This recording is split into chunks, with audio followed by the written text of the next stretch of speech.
Hello once again, everyone. Thank you very much for joining our webinar today, Finding a Job in Canada, What You Need to Know as a Newcomer. I'm Karim Al-Assal, the Policy Director at CanadaVisa. Once newcomers complete the process of getting a visa to move to Canada, they have a list of priorities such as finding a home and opening a bank account. Perhaps the top priority is finding a good job in Canada so you can enjoy a nice livelihood and be able to support yourself and your family. And this is exactly why we are having today's webinar. We've invited Canada's leading bank for newcomers, TD, to share expert insights on how you can support your career success in Canada.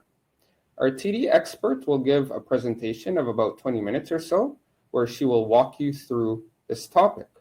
She will then spend the remainder of the webinar answering your questions. We have received your questions via email prior to the webinar, and we're going to answer as many of them as we can in the second half of this event. You're also welcome to type your questions in the chat box on your screens. Please feel free to do so now or throughout the course of the webinar. Please note, we're able to answer general questions about finding work in Canada. For more specific questions, you're welcome to reach out to us afterwards at webinar@canadavisa.com, and we'll do our best to assist you. I'm also happy to note this webinar is being recorded. We're going to email you a recording of the webinar by tomorrow. Now, let me go ahead and introduce our expert speaker. Jennifer Amankwa is a member of the Canadian Diversity Sourcing Team at TD.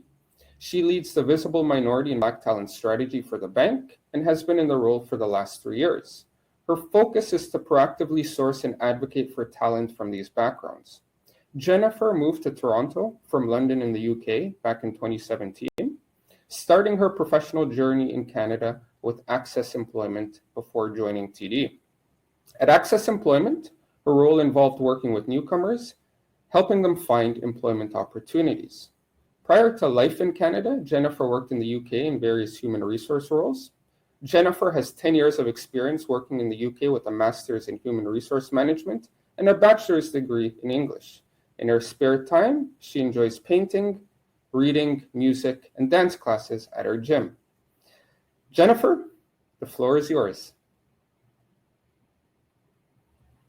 Thank you so much, Karim. Can you hear me? Yes. Awesome. So thank you for that really great introduction. So good morning from Toronto, everybody, and thanks a lot for allowing me to speak to you all today. So I'm going to be talking to you about finding your next role for when you do land in Canada. So Karim has introduced me nicely, but yep, hello again. My name is Jennifer. I work within diversity and inclusion at TD Bank.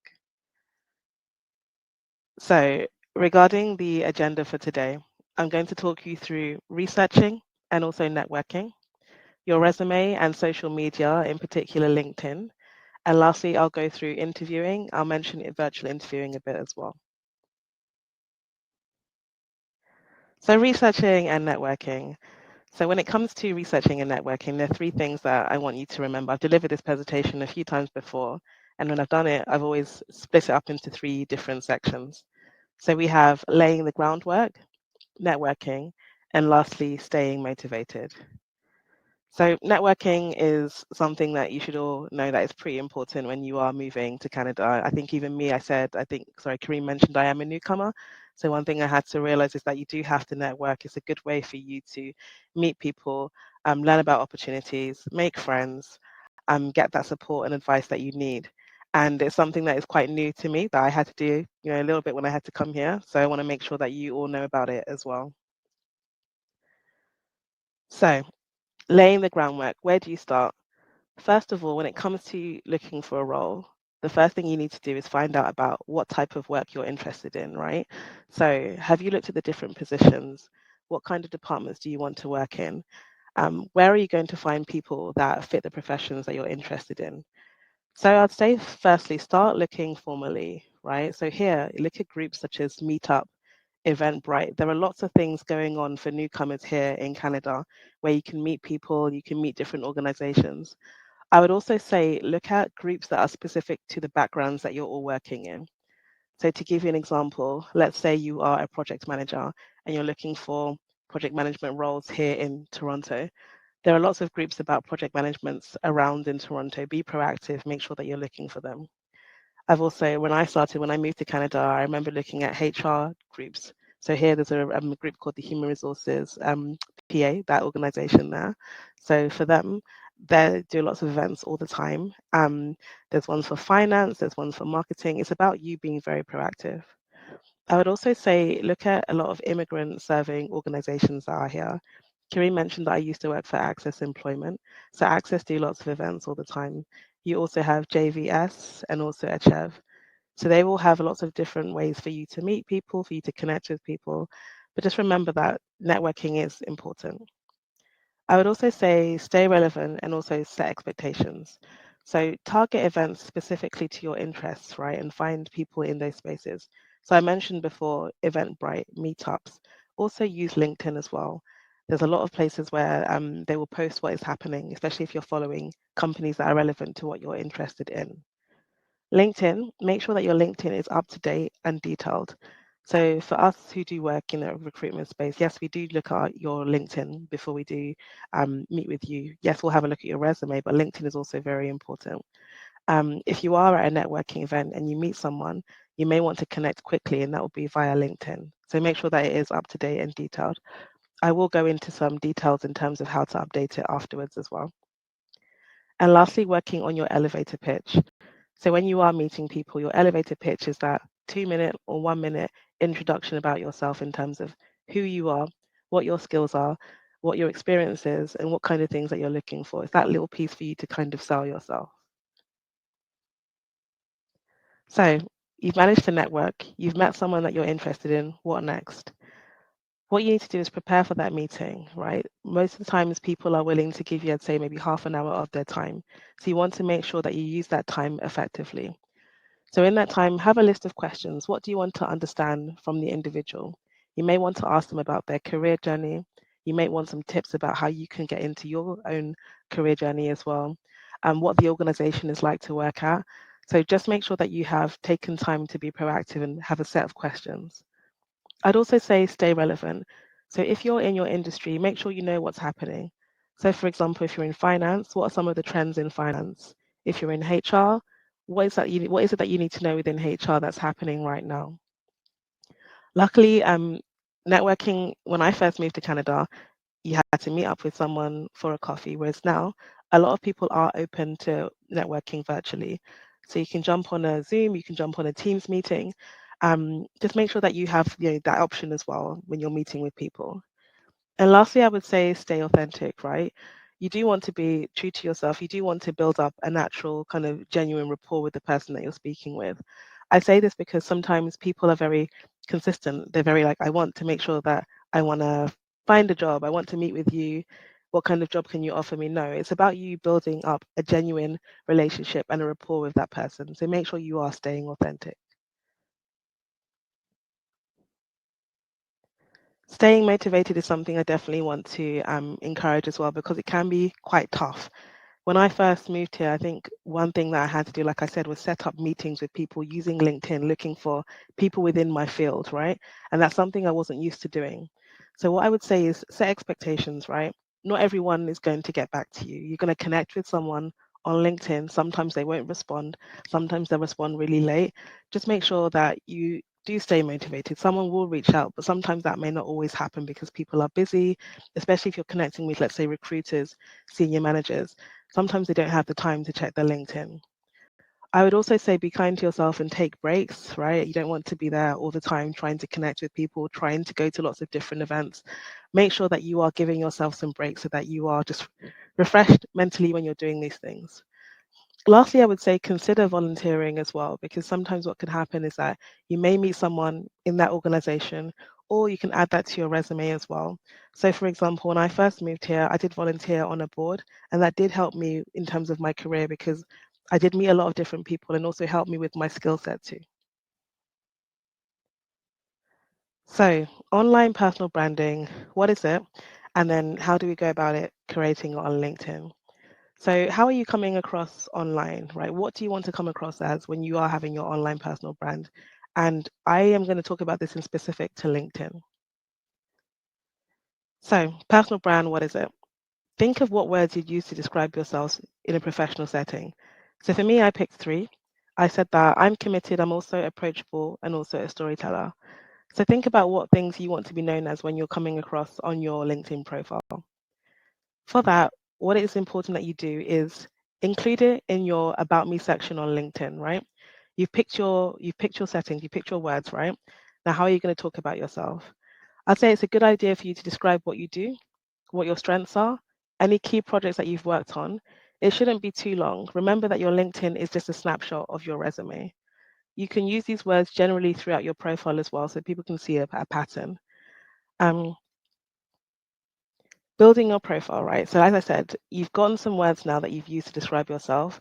You don't have to use them all, but put them within your About Me section, right?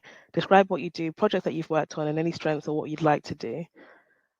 I think one of the best things I have come across is when I was working with someone that was a career counselor. They said that there's someone that is a brand strategist, a connector, and someone that's also a relationship builder. So those were words that were great because they're actually quite transferable into different roles that he might be interested in. So I've got a few best practice tips for you for your LinkedIn. So number 1, keep your name simple. I know a lot of us are educated, masters, PhD, etc. I feel like you should just put that name there and then you can use those qualifications in the education section. Secondly, make sure that you're choosing a picture that is professional, welcoming, recent, and also of good quality. Put in your headline or your tag as something creative. So I mentioned to you I was speaking to someone who is a career counselor. They mentioned that they're a people connector, relationship builder, strategist, right? Make sure that it's engaging. So when people read about it, they can see that that's you. Customize your LinkedIn as well, making sure that you can use a professional service to shorten it, right? So that when you are posting it onto your resume, it's not a long line of different letters and numbers. Make sure it's short so that it looks nice and neat on your resume. You can also add a banner. So I've seen lots of great ones. If people who move to Toronto normally put the Toronto skyline or different businesses or something relevant to marketing. It's up to you. It's not a must that you have to put it there, but whatever makes your page kind of look attractive and just shows what you're about. Also make sure that you're turning your summary into your professional story, right? And I remember I said to you that the resume is the one that we're going to look at, right? Whereas the LinkedIn is just a snapshot. So make sure that you turn that into your professional story. Like, who is it that you're about, your resume, your skills, your experience, etc. Also, optimize your location. So when you are moving to Canada, make sure that you put that you're in Toronto, you're in Calgary, you're in Vancouver, so that we are, as recruiters, we can see that you're here. Lastly, I'd say use your LinkedIn to build your network. So connect with people who are from your past, maybe people you've worked with in the past, school groups, alumni groups. Um, Even if you can follow like companies, for example, TD's LinkedIn page is really good, connecting with people there. So just make sure that you're using it to proactively build your network because as you know, you're trying to get a role, right? And networking is very important. So when you're building your network, one thing I should say again, I think I said stay motivated before, but stay optimistic, right? It can be really hard when you're connecting with so many people. Sometimes people don't respond to you. Some are going to, but just make sure you keep that momentum and keep that optimism going. Be prepared for setbacks. Like I mentioned, not everyone is willing to help, not everyone is willing to respond. I remember when I first moved here, I connected with so many recruiters, right? And I think only a few got back to me. Sometimes it takes time, but just set your expectations and just be kind to yourself. Follow up as well. You don't want to bombard the person too much, but you do want to follow up. I'd say if you've connected with them after a week or you've gotten their email, but don't bombard the person. And also, I'd say a tip would be to reach out to people on the team. So, a lot of people want to connect with the recruiters or the hiring managers or the senior managers, the VPs. Those people are definitely going to be in high demand. People will be reaching out to them all the time. I would advise that you connect with people who are in the team as well, your peers, because they may have less connections and also maybe willing to connect with you, speak with you, give you some advice about how they started their career journeys. So, with the resume, I've got a few tips for you to look at your resume. I would say, firstly, Make sure that the layout is clean and also easy to read, right? You want it to be very easy for your recruiter to see what you have done, your background, etc. I would say 2 pages max. And I know this is debatable. Some people would say 1 page. I would say 2 pages. Use your resume to highlight your skills. Have a good summary as well, outlining who you are and what you're looking for. One thing that you need to know is like making the recruiter's life easy, because they're going to see so many different resumes, right? And if yours is an easy layout, it's clean to read, it's 2 pages, we read your summary and you can see what you're looking for, then it's good. Also, think specifically about the job that you're applying for and speak to the job requirements. I think sometimes what people can do is be open to anything, right? They have a career, let's say a background in finance, and I can do anything in finance, or I can do any role. You want to make sure that you've taken the time to sit, read, and research about what you're interested in, so that when the recruiter is looking at your resume, they understand what your background is and what you're looking for. Something that is more common than not is spelling and grammatical errors. So make sure that you have taken some time to read your resume, because yeah, one thing is when we do see something that is a mistake, you want to make sure that you've taken time to have a look at the resume and correct any mistakes that are there. State your most important points first, right? Include your big achievements. Also make sure that you're quantifying. For example, if you've opened up a department, if you've reduced turnover, if you've increased profit, those kind of things, make sure that you're putting on your resume. Your credentials too, so your education and any kind of training that you've done, make sure that it's clear there.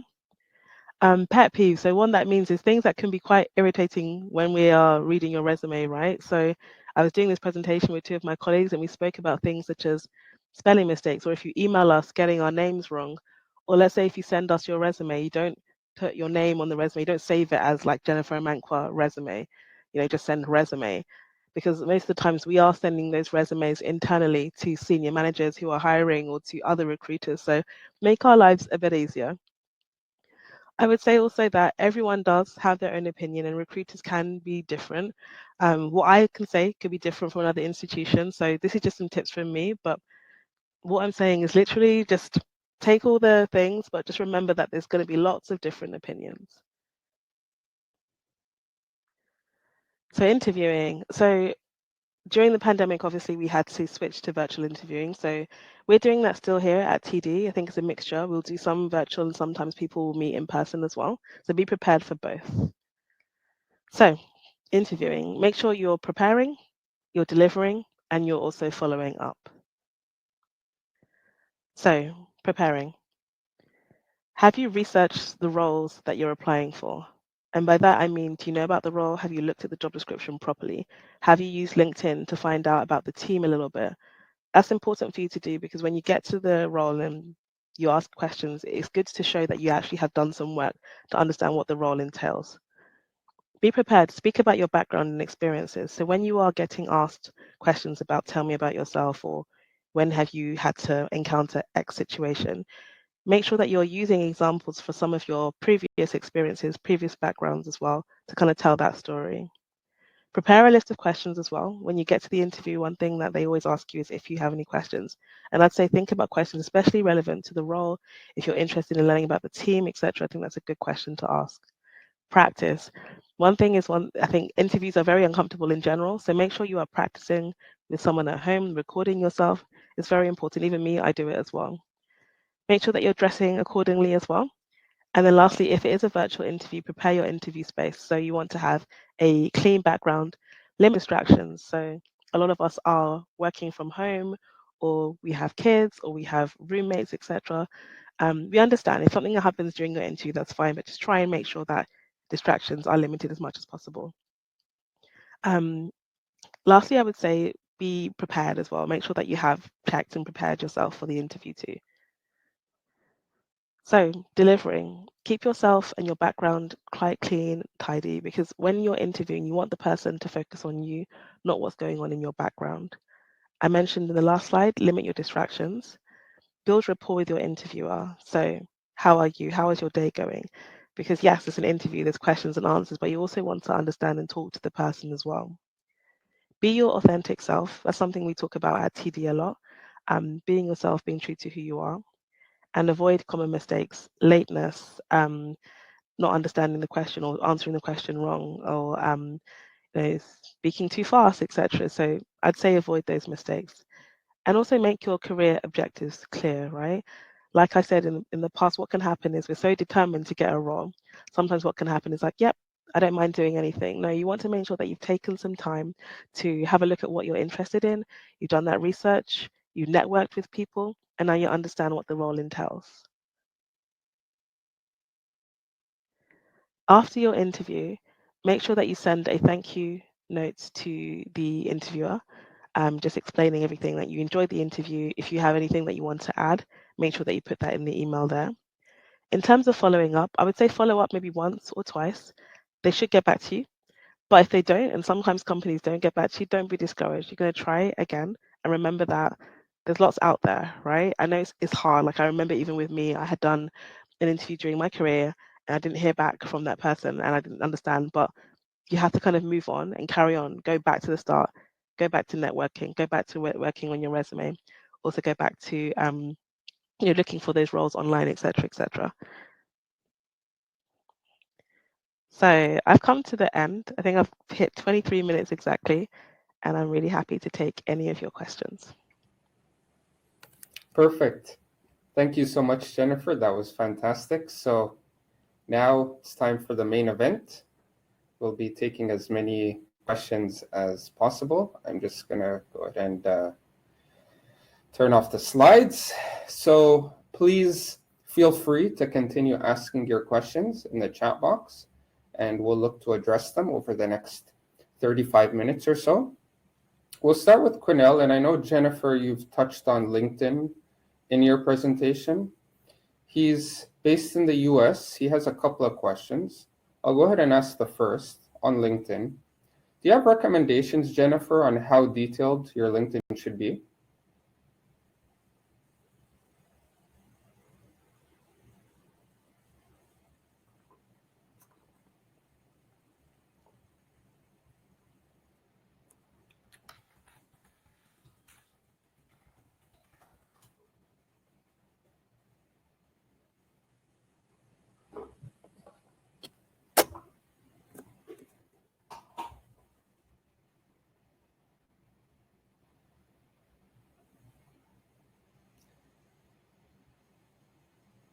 Sorry, Jennifer, you're not audible right now.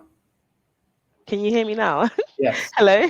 Yeah. I'm so sorry about that. Yeah, sorry about that, Jennifer, but would you be able to answer the question from the beginning? Yeah, no problem. Sorry about that. I was on mute. So, what I was saying regarding the detail in the presentation, I mentioned your LinkedIn is only a snapshot of your resume. The recruiter will have a look at your resume later on, right? So, I would say when you have each of the jobs, have a few points about what you have done or a paragraph, right? They will go later on to look at your resume. So, just a snapshot, not too long, not too much, just enough to kind of whet the appetite. That's it. Okay, excellent. And Kunal's second question is, I guess this applies for all of our audience. So he's saying if one is in the US, and let's just say if one is outside of Canada, what recommendations would you have, Jennifer, in terms of them applying for jobs before they physically move here? I would say, okay, to ask, has everyone got their like residency, visas, etc.? Is that, yeah, they already have that? Okay. Let's assume yes. Okay, let's assume that. So I would say it depends on the company, right? So there are some companies out there that are willing, right? They'll say it's fine, you can work remotely for a bit.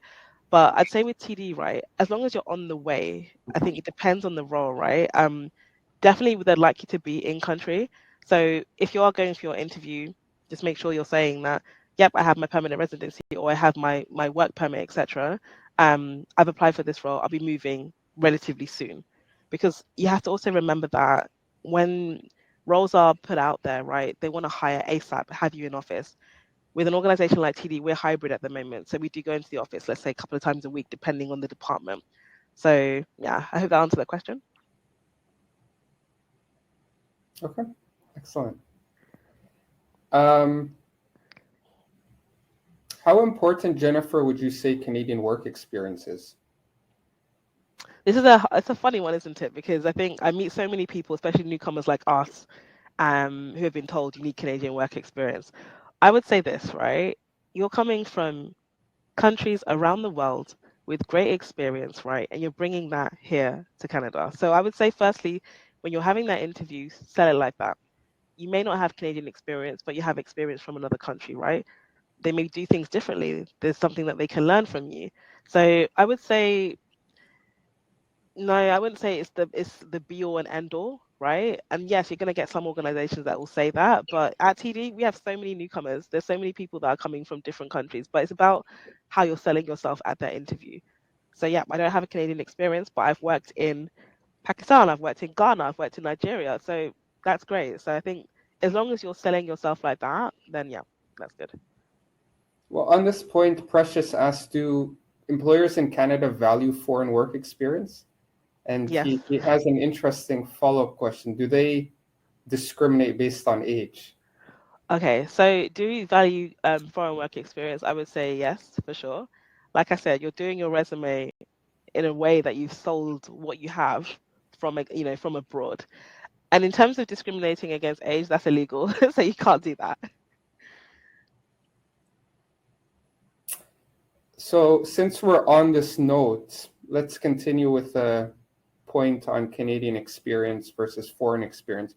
Faison asks, how do you get a job in Canada without Canadian references? Without references. I think you literally just apply and then you put your reference. I'll give you an example of myself. I had no Canadian experience when I came here. My references are all from the UK, right? So I'm working. I am working. It may take longer. I think sometimes with our international people that are coming, right, because you have to, we have an organization, I'll talk for TD, right? We have an organization basically that will contact whoever your references are. And yes, because it's abroad, it takes longer, but there are lots of people who have come from abroad who don't have Canadian references from Canada and they are still working. So it's possible. It's Faisal, I think, the name, but it's possible. Very possible. Yetunde notes that he has over 10 years of experience in banking customer service, but he's still unable to get his foot in the door. What recommendations would you have for him? I would say focusing on the networking and events, career help. So it's really good that you're at an event like this, Faisal, because you've gotten tips. I'm also happy to connect with people too as well. But I would say, yeah, a lot of people do focus on applying online, but no, sometimes go to those networking events or try and connect with people in the areas that you're interested in working with, right? You just never know. Sometimes you can understand their career journey. They may be able to refer you.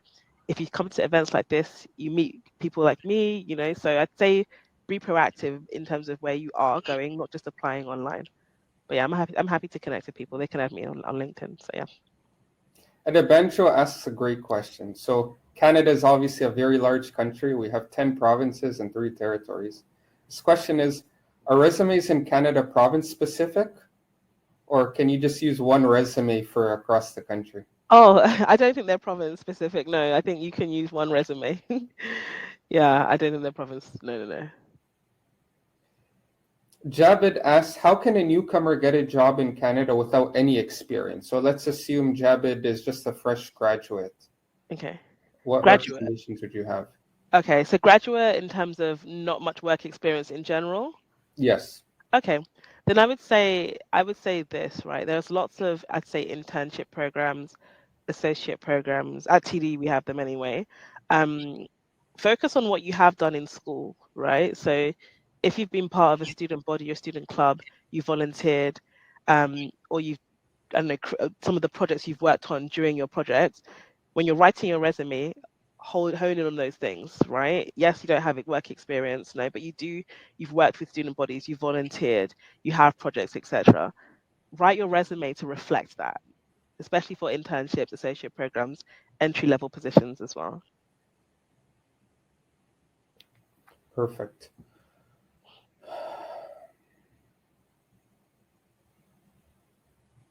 I guess this is related to a previous question. So Saketh has been in Canada for 7 months now. He's studying finance.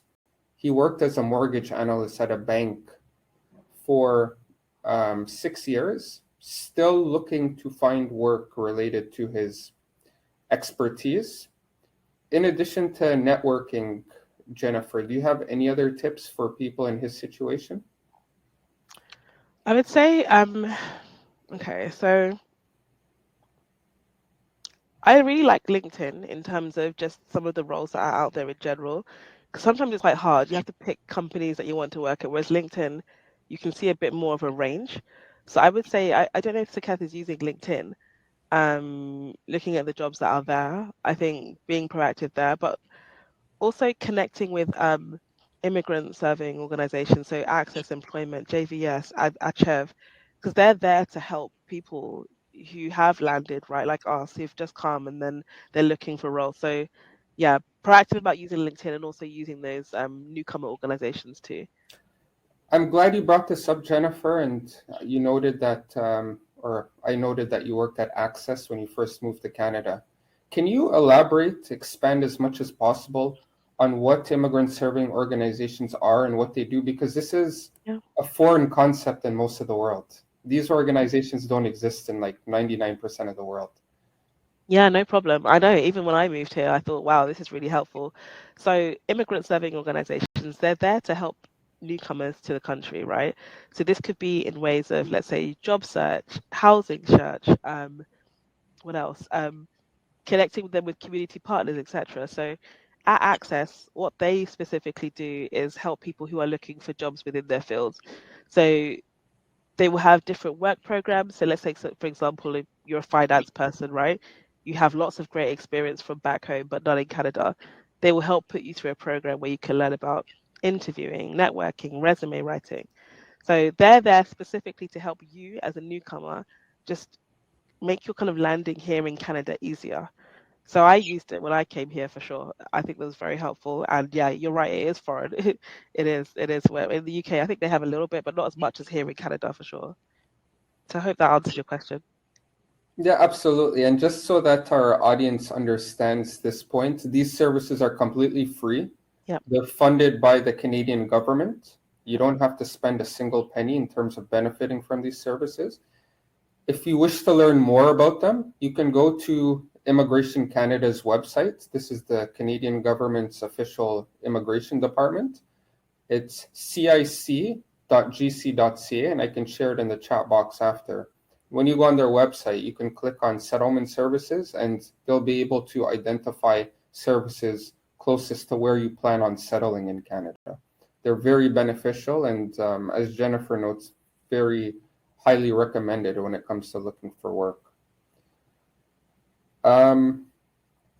We're obviously, because this is presented by TD, we're getting a lot of banking related questions.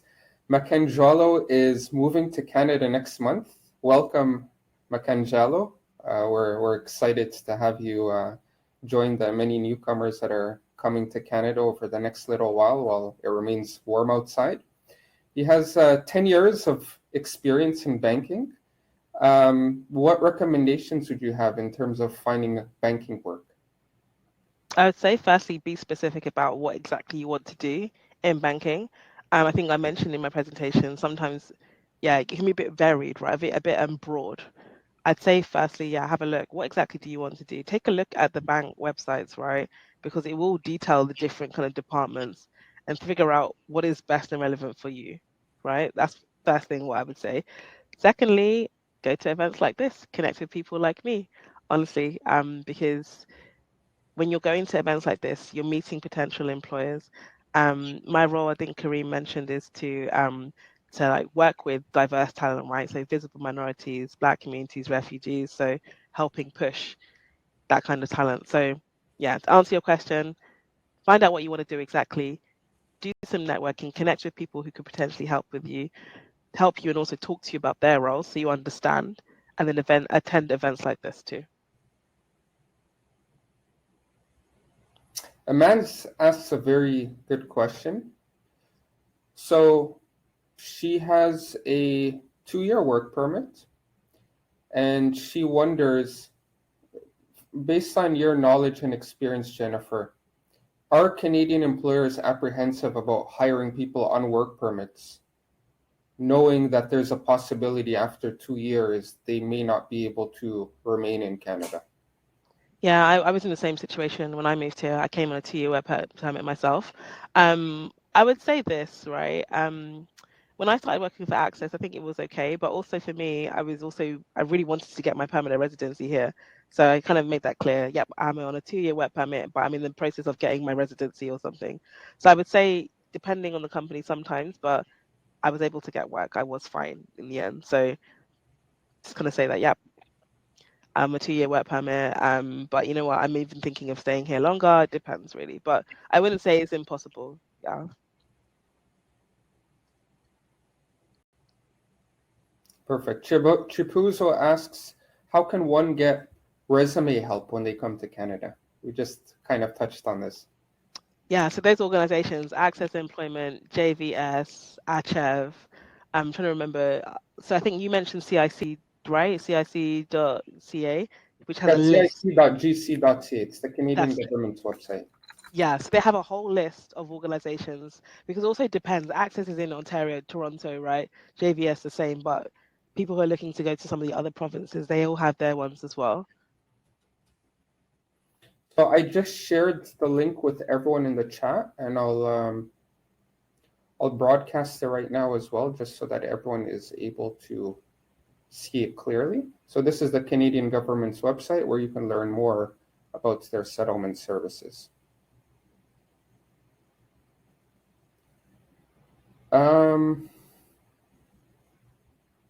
Let's see the next question.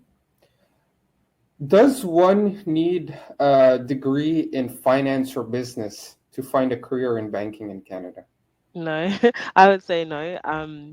Just because there are so many different roles at TD. I think people always assume it's finance only, but um, there's marketing, there is data and analytics, there is social media, there is admin work. It's so varied. So it really depends what role you're going for, right? But I wouldn't say there's a blanket answer to that. So I would say no. I would say depending on the role.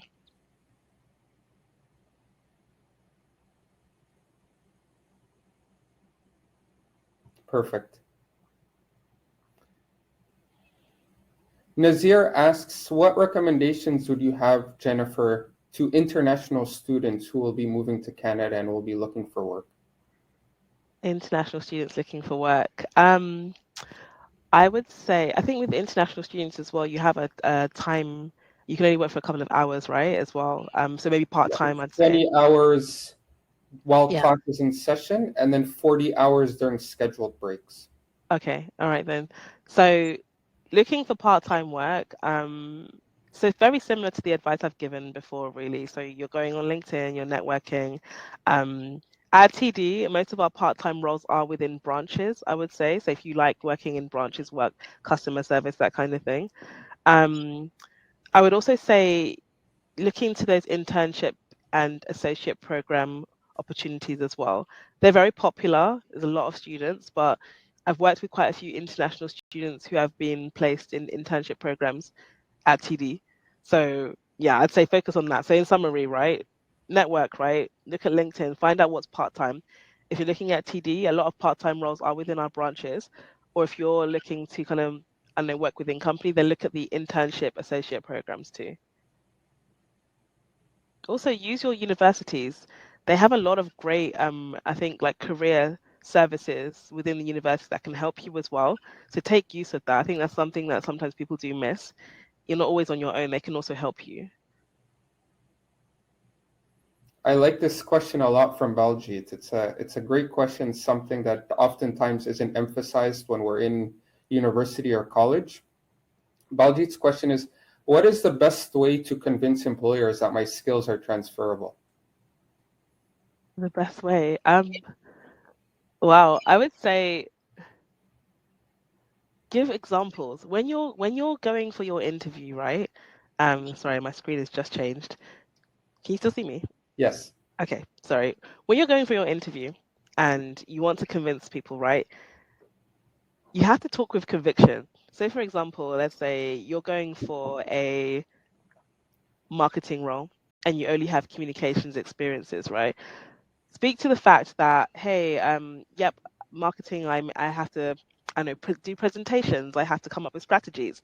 In my previous role, I did X, Y, and Z, and make sure you tie it as closely as you can to the role that they're recruiting for anyway. If you have that example, you have that background, and you've tied it to the job description, and you're talking with conviction as well, then I'd say that's a good way. Excellent. Bernard wants clarification on how long international students can work. So it's 20 hours per week while you are attending your program, and then 40 hours per week you're able to work during scheduled breaks like the Christmas holidays, Easter, and the summer holidays. More information is available on the Canadian government's website, cic.gc.ca.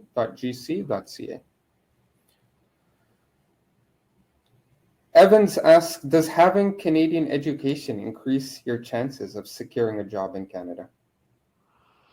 I don't have Canadian education, so it depends. I think, yeah, I wouldn't say yes, you have to go and get a degree in Canada or you have to go and study in Canada, because there are so many people here who are from different countries, right? One thing you have to remember about Canada is that there are lots of newcomers coming to this country, right? If you look at the stats, if you want to go onto IRCC, have a look at the stats, lots of people are new here. They don't all have Canadian education. No, they don't. Great if you do, but I don't want it to be like you to think it's a barrier if you don't have it, right? Your education, I'm sure, is transferable depending on your department. I think depending on what kind of thing you have studied, but if you haven't got it, I wouldn't say that you have to go and run and get it. No. So Mena is moving to Canada next month. She has 15 years of experience. Welcome, Mena. Her question is, are there any websites out there, Jennifer, or resources you recommend in terms of where she can see Canadian resume samples? On the top of my head, I can't think of any, but I would say if you're working with those immigrant serving kind of organizations, they will be able to help you with your resume. And you can do that as well. Some, like I know with Access, for example, even before you land in country, you can do that. So yeah, top of my head, sorry, I can't think of an exact place I went to do my resume, but I know for sure that Access was helpful. Okay, and again, I've shared the link to the Canadian government's website where you can learn more about these free services. Jordan asks, does working remotely for a company in Canada while overseas count as Canadian work experience? Is that in terms of applying for a job? Yeah, Jordan, can you please specify what you mean here? Are you talking about from an immigration point of view in terms of helping you get a visa, or in terms of showing on your resume that you have Canadian work experience? So please clarify and we'll do our best to address. Abhishek asked the question on everyone's mind. It's everyone's favorite question. How can one learn about average yearly salaries in Canada? Wow. I'd say it's so broad, right? Because it depends on the role. One website that I really like though when it comes to just looking at salaries is Glassdoor. If you go onto Glassdoor and I can type in like, I don't know, HR officer for whatever organization, it does sometimes give you a range. Also with LinkedIn, if you have signed up to the premium one, sometimes they can also give you a range of salaries too. So number one, Glassdoor, that's free. So to use that. Otherwise, LinkedIn, that one's the premium one. I think you can see on there. I think there's another one called Fishbowl. I don't know. It's a new app called Fishbowl as well that I've heard of recently. So you can try that too. But I like Glassdoor. I like Glassdoor for all my research. I'm always using Glassdoor. I guess this is a question that I can touch on a bit. So Nikhil asks, my son is pursuing a postgraduate certificate in digital marketing as of May of this year in Toronto. How can he find a part-time job in his field? Is this something you want to touch on, Jennifer, and I can add to it? Yeah, sure. So digital marketing, part-time, he's studying it. Um, so firstly, if it's in school, I think I mentioned before, there's lots of things to help you within uni if you're in university or school. So try and use those career kind of counselor services. Otherwise, I would join like marketing groups or marketing professionals or kind of organizations, because they may be able to lead you in the right way. And then lastly, I would say connecting with people within marketing as well, who just may have an opportunity, or they may be able to share some knowledge with you. That's what I would say. Yeah, Do you and want to add? what I'll add is, or anything else you want to say, Jennifer? No, I was saying, do you want to add, Kareem? I was just saying that the field of digital marketing is in very high demand. Everyone is looking for people with digital marketing skills. It's also a field that's always evolving. So I would recommend having your son continuing to work on his skill set and identifying the latest trends, and then being able to articulate his skill set in those areas clearly to potential employers. It's very important in digital marketing to present yourself in a manner that's friendly in the digital marketing ecosystem. And so making sure your LinkedIn is updated and up to standard, and perhaps even coming up with his own website where he can highlight all of his skills. These are ways of showcasing to employers what he's able to bring to the table in the digital marketing space. Hasnan is an accountant and a branch manager. Again, banking is a very popular topic. What are some ways he can secure a banking job in Canada? I think, yeah, what I've said before, network, come to events like this. I'm happy to connect with people on LinkedIn as well. I think what a lot of people in branches do sometimes is also go inside the branch and see if the branch manager is there. Sometimes as well, you could do that. TD has lots of recruitment events sometimes as well. So yeah, I'm happy to connect with sorry, I can't remember the name, but I'm happy to connect. Ayodeli asks a very interesting question, which I'll go ahead and answer. What is the chance of an international student in Canada getting permanent residency within the shortest possible time? So it's very important to understand that Canada's immigration system is set up to help international students transition to permanent residence. It's not guaranteed, because at the end of the day, Canada's immigration system is competitive and the Canadian government is looking to treat candidates fairly, whether they're inside of the country or outside.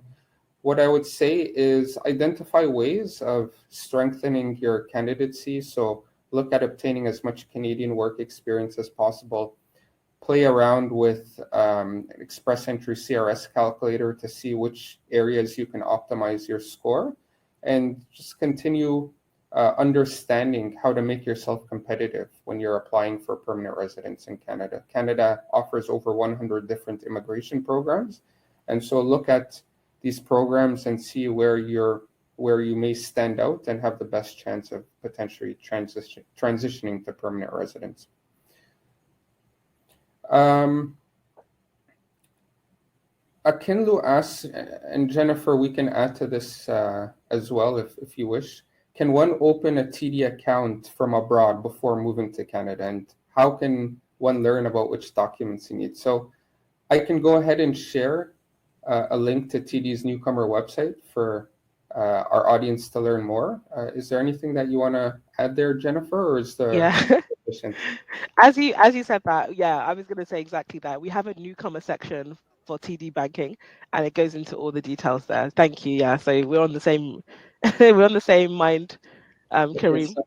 I just shared the link with everyone for you to learn how you can go ahead and open a bank account with TD, either pre-arrival if you're eligible or post-arrival when you come to Canada. In addition, you can reach out to us after the webinar at webinar@canadavisa.com, and we'll have TD respond to you with more information. So don't hesitate to reach out to us.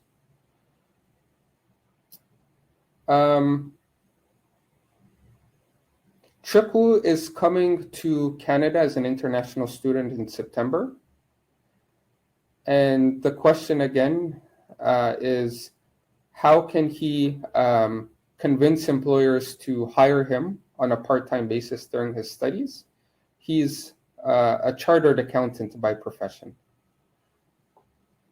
So want to work part-time as an accountant? Is that the question? Or part-time in anything? I think he's just providing background information on his profession. His question applies to all the international students on this webinar. Okay. What are ways they can stand out to employers when they're coming to find their first part-time job here? Oh, okay. Have a strong resume, I'd say. Make sure that your LinkedIn is up to date. Make sure that you're networking and you're connecting with people as well. Go to events, go to virtual events, work with immigration organizations too. I think everything that we've kind of covered on this would be a good way for you to, yes, try and get your first kind of role.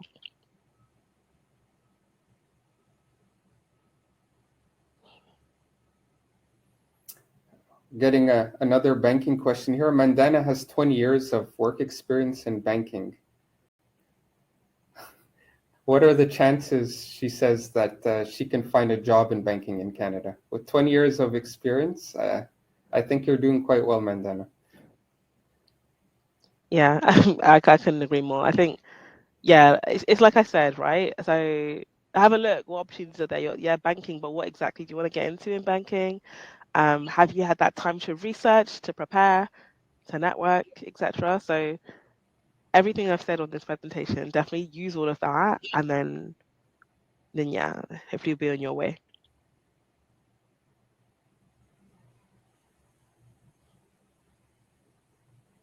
So Quennell asked a question about, is credit history built in the US applicable in Canada? Again, please reach out to us, Quennell.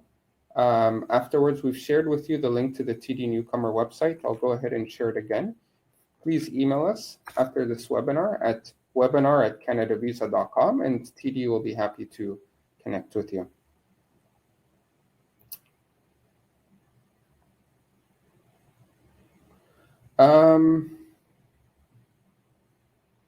Looks like we've covered through most of the questions. I'm just seeing if there's anything remaining. Vidya is an analytics professional who's working in the banking domain for over 2 decades. What are recommendations in terms of finding work that matches up with their profile? So when you're applying, make sure that you've targeted your resume accordingly, right? Especially if you want to keep in the same field. And I would say connecting with people within the area you want to work with too, just to find out how they did it and any tips that they have as well. Yeah, that's my answer. Okay, excellent. So it looks like we've covered all the questions. That brings us to the end of today's webinar. We'd like to thank everyone very much for participating. As noted, this webinar was recorded, and we will email you shortly with a link as well as a PDF document with access to more TD resources to help you settle and integrate in Canada. Again, please feel free to email us at webinar@canadavisa.com so that TD can answer any specific questions that you may have. We will be sending you an email by tomorrow at the latest with the webinar resources, including the recording of Jennifer's presentation, as well as her slides. And you can simply reply to the email with any questions you have. And again, we'll do our best to assist you so that we can support both your career success as well as financial success here in Canada. Before we wrap up, I'd like to invite Jennifer to provide us with her final thoughts. Thank you, Kareem. Thanks for inviting me to do this presentation with you. Also, to everyone that's here that's thinking of moving to Canada, all the best. I know how it is to be a newcomer, to kind of go through this daunting journey, but try and take all the tips that I have said. So please network, please work on your resume, please work on your LinkedIn. I'm happy to connect with people, and maybe I'll send you my email address, Kareem. But all the best. Thank you very much, and enjoy the rest of your day. Thanks, everyone. Thank you, Jennifer.